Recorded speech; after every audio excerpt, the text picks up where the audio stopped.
Hey, it's NPR's Book of the Day. I'm Andrew Limbong. Kathy Iandoli used to be a journalist. Not so much anymore, which is probably a good thing. You know, it only reaffirmed why I considered myself a terrible journalist. Wow. I didn't say I wasn't a good writer, but I said I was a terrible journalist. She's now the person some of the most famous rappers around call when they want to write a book. Her latest is a collab with Gucci Mane titled Episodes. It's a pretty raw examination of his own relationship with drugs, his career, and his mental health. After the break, Iandoli gives us a peek behind the curtain as to what these writing relationships are like and what it's like separating the artist, the persona, from the person. That's after the break. This message comes from NPR sponsor CNN. Stream Anthony Bourdain, Parts Unknown, Prime Cuts now, exclusively on the CNN app. These rarely seen, never-before-streamed episodes dig deep into the Parts Unknown archives with personal insights from Anthony Bourdain and rare behind-the-scenes interviews about each season. Anthony Bourdain, Parts Unknown, Prime Cuts, now streaming exclusively on the CNN app. Subscribe now at cnn.com/all-access. Available in the U.S. only.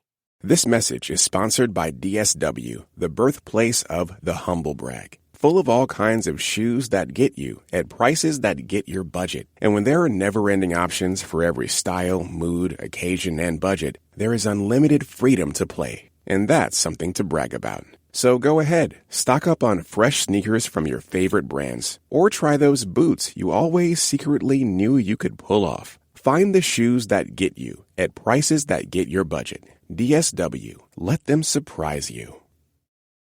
When the rapper Gucci Mane was on the heater run that launched his career about 15 years ago, he was putting out songs built for good times.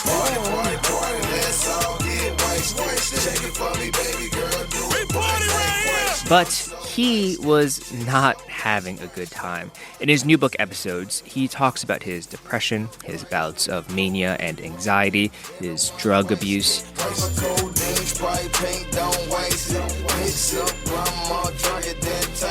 He didn't write the book alone, and that's no slight to him. It's pretty common, actually, for famous people who aren't writers to get some help when they want to do a book.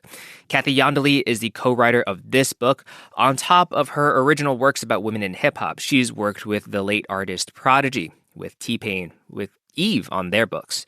And she's been working with Lil' Kim on a memoir. So what is it like being the go-to writer for rappers? Kathy Iandoli joins us now. Hey, Kathy, welcome to All Things Considered. Hi, thanks for having me. Yeah, so I want to start with this most recent book, Episodes. How did you end up working with Gucci Mane? So Gucci had been conceptualizing this book for a while. Originally, I think he wanted to do some sort of a mental health handbook to give to artists, right? And then gradually through conversations, we started to realize that it was much bigger than how-to, I guess you could say. And then a few things that happened in his life that he was like, you know what, I'm being called to do this. And then it was really go time. And once it was go time, it was really go time. Yeah, and so it's funny that you said it started off as a handbook because reading it, I think some of that DNA is still in there. When you said it, when you really got started, was there like a dinner where you brought it in and out from that concept, or how did that work? I actually remember it was funny. I was standing outside of a Panera when he called me. and we basically worked through the book in a very short amount of time because he knew what he wanted to say, wasn't quite sure how to say it. There's a lot of gaps in the memory for very obvious reasons, and we touch upon that. We visually lay that out as well, if you see through some of the just for listeners who haven't flipped through the book, there's pages of the book that literally blacks out, and you come back. It's a really inventive device, yeah. Yeah, because there's really no way to fill that space in a way that will actually make the story make any more sense than it already does. And I think what he did with that is to visually lay that out. You're truly showing the reader what it's like when your brain is absolutely on fire. But we didn't get that outside of Panera. that came from. But he definitely had these points that he was trying to make, and then needed someone to kind of help him fill in some of the blanks, and not the blanks in memory, but the blanks in how do you make this a seamless story when it's been bursting at the seams for years. Yeah, there's a lot of regret in this book. Yeah. There's that bit about when he after he puts out the song Pills, I think she straight up says like something along the lines of like, I helped popularize making drug abuse kind of cool, and he feels bad about it. And I was like, oh, that's intense. Was that something you had to like pull out of him, or was he ready? Did he come to the table with that?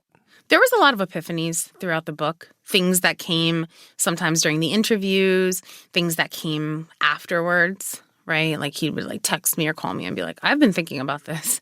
And these things would come out. It's almost like, you know, when someone goes into therapy and they'll have their session and then they leave and everything pours out after the session. So then you're like, well, wait, this happened afterwards. At your name, little Trina, cause you look like Janet Jackson. I'm on 3 double stacks and I'm looking for that action. When he came to that realization of how he popularized that kind of activity in hip hop, you know, he really was like, man. It was interesting seeing the Gucci of years later, just looking at this stuff and just being like, wow. Yeah.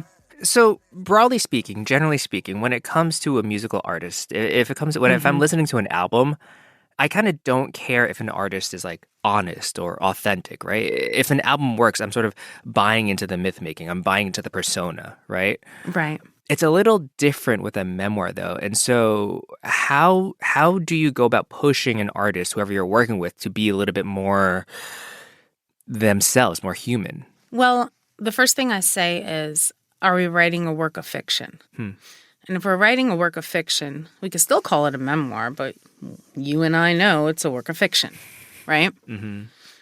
And a lot of times someone might be like, no, this is me, raw, uncut, you know. And then you peel back some of the layers, and it's like, well, I don't want to say that.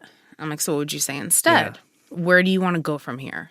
Do you want to make this a work of fiction, or do you want to let it all out? And listen, there are things you will always reserve for yourself. Not everyone has to know everything, despite what we are conditioned to believe by the laws of social media, right? We don't have to overshare, not even if the book advance is incredible. These days, artists have so many avenues to be in direct contact with their fans, right? Whether it's like a Notes app post on Instagram, like a TikTok video or a newsletter.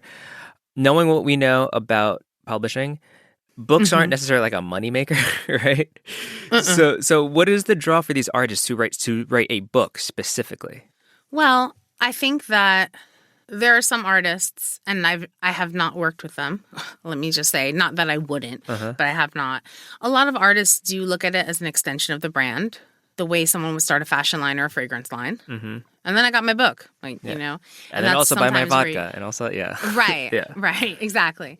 And that's why a lot of artists aren't ready to write their books, because you know that they take that practice very seriously. So when you are ready, the one thing that, as the person who's helping, I always explain to them is like, you're not writing on your tombstone. Like, this doesn't indicate the end of a career, the end of a life. So explaining to them that writing a book for some is an excellent midway mark and a reflection, and being able to utilize that reflection for whatever they choose to do going forward, that is one of the biggest reasons that at least the artists that I've worked with have chosen to write their books. Sometimes they just want to take that stop and turn around. When I do even like initial meetings with artists, I'm like, do you want this book to lead to TMZ or TED Talk? Like, let me know. I could do either. Because sometimes it's just like, no, I'm here to let it all out. And I respect that too. Just let me know so I know which writer thinking cap to put on. That's Kathy Iandoli. Her new book with the rapper Gucci Mane is titled Episodes. Kathy, thank you so much. Thank you. And just a reminder that signing up for Book of the Day Plus is a great way to support NPR's book coverage and public media. And you'll get to listen to every episode sponsor-free. So please, go find out more at plus.npr.org/Book of the Day.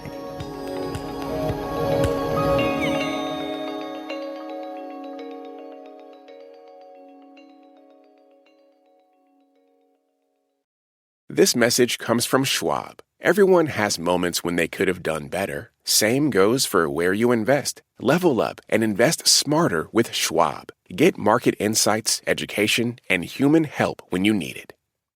This message comes from Mint Mobile. Starting at $15 a month, make the switch at mintmobile.com/switch. $45 upfront payment for 3 months. 5 gigabyte plan equivalent to $15 a month. Taxes and fees extra. First 3 months only. See terms.